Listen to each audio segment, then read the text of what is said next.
अस्सलाम वालेकुम वरहमतुल्लाहि वबरकातुहू।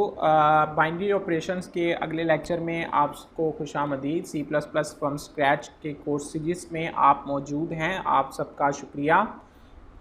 इस लेक्चर में हम अपने जो बाइनरी ऑपरेशंस हमने पिछले चंद लेक्चर्स में देखे हैं उनका इस्तेमाल करेंगे और एक सॉफ्टवेयर लिखेंगे जो कि हमें इसको ऑपरेशंस को इस्तेमाल करके उनमें उससे जो प्रैक्टिकल यूजेज है उसके बारे में थोड़ा सा बताएगा। तो मैं कोई ख़ास एडवांस और कम्प्लेक्स किस्म का सिनेरियो आपके सामने नहीं रखूँगा, बल्कि एक सिंपल सा सिनेरियो है कि यहाँ पर हम हार्ड कोडेड स्ट्रिंग्स लिख रहे थे बाइनरी वैल्यू की। तो हम चाहते हैं कि एक ऐसा फंक्शन बना लिया जाए जो कि जिसको हम जो भी जो नंबर है वो जब प्रोवाइड करें तो वो उसकी बाइनरी वैल्यू हमें रिज़ल्ट के तौर पर स्क्रीन पर डिस्प्ले कर दे। तो basically decimal to binary conversion का एक फ़ंक्शन बनाना चाहते हैं हम। तो हमें चूँकि थोड़ी सी लिमिट करनी है इसको, अपने केस को, तो हम चाहते हैं कि इसके थोड़े से कंस्ट्रेंट्स को हम मद्देनज़र रख लें। यानी कि अगर हमने बाइनरी वैल्यू डिस्प्ले करनी है किसी भी नंबर की, तो आखिर वो बाइनरी वैल्यू कितने बिट की होनी चाहिए। तो पहली चीज़ तो ये, तो हम अज्यूम कर लेते हैं कि बाइनरी वैल्यू 8 बिट की हो। Okay, that's fine. For that next constraint हम डिफ़ाइन करना चाहेंगे कि आया हम अनसाइंड इंटीजर को लेंगे या साइंड इंटीजर को। तो for the sake of the argument हम कह लेते हैं कि हम अनसाइंड इंटीजर को लेंगे। ठीक है, तो वेल एंड गुड। अब हम चाहते हैं चूँकि इसका क्या हम अलहदा फंक्शन बनाएं, तो जी हाँ, ख़ास तौर पर इसका अलहदा फंक्शन बनाएं, क्योंकि डेसिमल टू बाइनरी कन्वर्जन एक ऐसा ऑपरेशन है जिसकी आपको बार बार ज़रूरत भी पड़ सकती है। आल दो ये इसके फंक्शन आपको नेट पर बने बनाए मिल जाएंगे, लेकिन हमारा काम उससे नहीं है। आप इस तरह के कामों के लिए नेट पे मत जाएं, अब भी मत जाएं, बल्कि फ़िलहाल आप अपने ज़हन को और उसी नॉलेज को जो आपने सीखा है उसको अप्लाई करके इसका सलूशन फाइंड आउट करने की कोशिश करें। So let's get started. First of all, चूँकि हमने इसकी आउटपुट है वो सिर्फ स्क्रीन पे प्रिंट करनी है, यूज़र को नहीं देनी, तो हम इसकी जो रिटर्न टाइप है वो वॉइड रखेंगे। ठीक है, डेक टू बाइंड का नाम हम दे देते हैं, और हमने चूँकि अनसाइंड इंटीजर कह दिया है कि हमने लेना है, तो हम इसको जो आर्गूमेंट है वो अनसाइंड ही पास करेंगे। अच्छा, अब हमने 8 बिट तक लेना है, तो हमने बेसिकली वैल्यू जो है वो 8 बिट की इस्तेमाल करेंगे। अच्छा, उससे पहले एक और काम करके हम देखते हैं। ठीक है, फर्स्ट ऑफ ऑल क्या करते हैं कि हम फॉर लूप एक बनाते हैं। Int i is equal to 0, i is less than 8, चूँकि हमने 8 बिट तक जाना है, i प्लस प्लस। अब इसमें मोस्ट सिग्निफिकेंट और लीस्ट सिग्निफिकेंट का थोड़ा सा MSB और LSB का थोड़ा सा आपको जो है वो पता चलेगा। अभी मैं आपको बताता हूँ उसका। ठीक है, अब वैल्यू आई है, हमने सिंपल अपने शिफ्ट ऑपरेटर के साथ इसको एक एक करके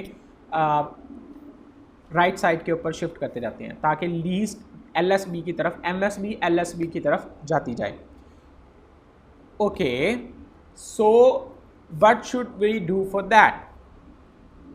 सबसे पहले आपने देखा था कि हमने 1 से स्टार्ट किया था, यानी कि ओरिजिनल नंबर, तो चूंकि ज़ीरो शिफ्टिंग होगी तो कोई ओरिजिनल नंबर। अच्छा, इस इधर देखते हैं हमारा वैल, और इसको हम शिफ्ट राइट करेंगे आई के साथ। ओके, और एंडल करते हैं। Let's just call this function right now. Okay, so what to do with that. Call करने के लिए डेक टू बाइंड जस्ट फंक्शन का नाम, और यहाँ पे हम लेट्स से कि 5 की ही बाइनरी को हम डिस्प्ले करवाने की कोशिश करते हैं। अभी प्रोग्राम कंप्लीट नहीं हुआ, लेकिन हमने जस्ट एक रैपिड कोड लिखा है वैल्यूज़ को डिस्प्ले करने के लिए। अच्छा, इसमें आप देखें जी, सबसे पहले 5 आया। ठीक है, चूँकि कोई बिट शिफ्टिंग नहीं हुई थी तो 5 का 5 है, यानी 5 की आपको पता है ना बाइनरी क्या होती है, 101। ओके, 101। अब वो शिफ्ट हुआ, अब जो लास्ट वाला 1 था वो चला गया, और 101 की जगह आपका आ गया जनाब 10, तो बाइनरी 2 रह गई, और फिर वो भी शिफ्ट हो गया तो 1 रह गया। अब खाइरली बाइनरी जो है वो क्या रह गई, वो 1 रह गई, और बाद में सारे ज़ीरोज़ आ गए। इसका मतलब है कि जो हमारा आउटपुट है वो आती जा रही है इस फॉर्म के अंदर। अच्छा, अभी इससे कुछ शायद कंसेप्ट आपका बिल्ड ना हो रहा हो, मैं इसको थोड़ी सी आपकी इस फॉर्म में आपको दिखाता हूँ कि हमारे पास आउटपुट कैसे आई है। 101 आया है, फिर 010 आया है, चूँकि हम शिफ्टिंग करते गए हैं, और फिर उसके बाद 001 आया है, और उसके बाद 8 ज़ीरोज़ हमारे मिलते गए हैं। 8 ज़ीरोज़ हमें मिलते गए हैं, तो बाकी के यानी कि जितने भी नंबर्स बचते थे उसकी फॉर्म में हमें ज़ीरो मिलते रहे। तो अब हमें सिर्फ इस बिट से कंसर्न है, ठीक है, चूँकि हमने bit by bit output display करनी है, हमने नंबर्स डिस्प्ले नहीं करने बल्कि सिर्फ 1 0 ही डिस्प्ले करना है स्क्रीन के ऊपर। तो चूँकि हमें सिर्फ फर्स्ट बिट चाहिए, तो आपको मालूम है ना, फर्स्ट बिट के लिए हम एंड कर सकते हैं कि अगर तो वो 1 है तो आउटपुट 1 आए, अगर तो वो 0 है तो आउटपुट 0 आए। तो अगर हम इसको 1 के साथ एंड करेंगे तो आपको पता चल गया होगा कि ये हमने पहले देखा हुआ है। तो आउटपुट के ऊपर हमारे पास अगर तो वो 1 होगा तो 1 आएगा, 0 होगा तो 0 आएगा। तो यहाँ देखें आउटपुट हमें मिल रही है 1 0 1 0 0 0। तो सबसे पहले हमारी LSB आई और उसके बाद हमारी MSB आई, और ये सारा काम हमारे पास हो गया, ठीक है। तो इसको हम अगर एंड L ना करें तो हमारे पास जो डिस्प्ले होगा वो पूरी की पूरी एक बाइनरी फॉर्म होगी, इस फॉर्म में 1 0 1 0 0 0। लेकिन यहाँ पर LSB पहले शो हो रही है, चूँकि लीस्ट बिट जो है वो फर्स्ट MSB की सूरत में शो हो रही है, लेफ़्ट साइड पे शो हो रही है, जबकि असूली तौर पर जो LSB है वो राइट साइड पे शो होती है। तो हमें इसको थोड़ा सा इन्वर्ट करना है। तो इन्वर्ट करने के लिए आप क्या करना चाहेंगे?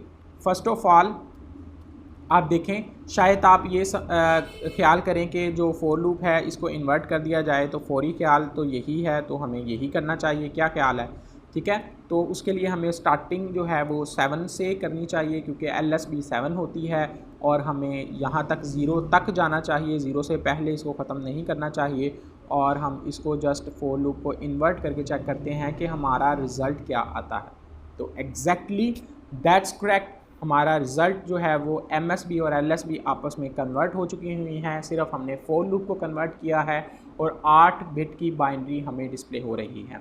आए कुछ टेस्ट केसेस को इम्प्रूव करते हैं और हम कुछ डिफरेंट नंबर्स को डिस्प्ले करने की कोशिश करते हैं। और जाने से पहले हम यानी कि फ़ंक्शन को ख़त्म करने से पहले हम एक लाइन ब्रेक भी डिस्प्ले कर देते हैं, ताकि हर डिस्प्ले के बाद एक नेक्स्ट लाइन पे कैरेक्टर चला जाए। एक तो हमने शो कर दी बाइनरी 5 की, हम बाइनरी शो करते हैं, कोई रैंडम नंबर ले लें 45, ओके, टैग टू बाइन एक 128 ले लें, और एक 255 ले लें, ठीक है। 255 ऑल वंस होते हैं, इसमें सिर्फ 8 बिट 1 होती है, और 45 की बाइनरी ज़रा चेक कर लेते हैं क्या होती है। 45 की बाइनरी 101101, ओके। सो कोड को कंपाइल करें और रन करें, तो ये बाइनरीज आपके पास आ गई। 5 की बाइनरी हम देख चुके हैं, 128 की भी ठीक है, 255 की, और ये एक बाइनरी है, इसको ज़रा कंपेयर कर लेते हैं 45 की बाइनरी को, 101101, ठीक है। आप देख रहे होंगे कि दोनों बाइनरीज एक जैसी हैं। ये था हमारे बाइनरी ऑपरेशन का एक प्रैक्टिकल कमाल। हमने बाइनरी ऑपरेशंस करके यानी कि शिफ्ट ऑपरेटर को इस्तेमाल किया और एक लॉजिकल एंड 1 के साथ किया, और हमने बिट बाय बिट निकाल कर हमने यूज़र को डिस्प्ले कर दी। इसी तरह से अगर आप 16 बिट का बनाना चाहें, आप 16 बिट का बना सकते हैं, आप 18 बिट का, जितने मर्ज़ी बिट का, 32 बिट का, जितने मर्ज़ी बिट का आप फंक्शन जो है वो मॉडिफाई कर सकते हैं later on. Thank you so much for this lecture and your time. आपने अगले लेक्चर में हम किसी नए टॉपिक के साथ आपसे मुलाकात करेंगे, तो आप तब तक इस पे प्रैक्टिस करें। कोई बात समझ में ना आई हो तो ज़रूर पूछें, इंशाल्लाह मैं उसका जवाब देने की पूरी कोशिश करूँगा। तो तब तक के लिए अल्लाह हाफ़िज़, अपना ख्याल रखिएगा। Thank you so much.